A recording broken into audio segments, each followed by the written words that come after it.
I mua a Matthew Ellery e rua tekau mātahi ngātau I te aroaro o te kōti o Kirikiriroa I te rangi nei. Ko te whakapai ia, nāna a Serenity J. Scott Denningham e ono marama te pakeke I kōhuru I roto I tōna kāinga I ngā rua wāhia I te rātau. Koinei te tāne a te māma o Serenity, ono marama noa te pakeke kāmate. Whai muri ake I ngā tirohanga te whare whakawā e hara I te mea I whara noa, engari nā te ringa tū ki no kē. Ngā whara ki tōna rō, whati ki ōna rāra, me ētahi whara I ōna kuha. Absolute relief. It's going to start to bring some closure for our neighbours and our community back there in Ngaruawahia.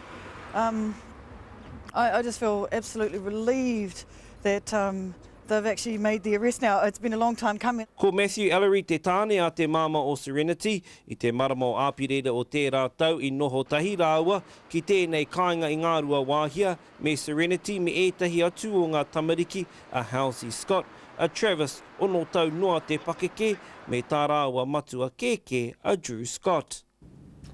And the key message, of course, is to look after kids, to protect them and to love them, and not to harm them.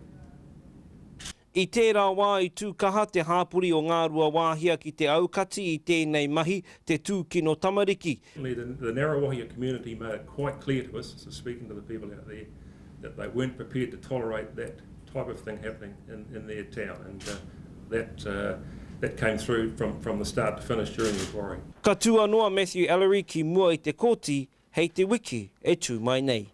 Pōtaka maipi, te karere.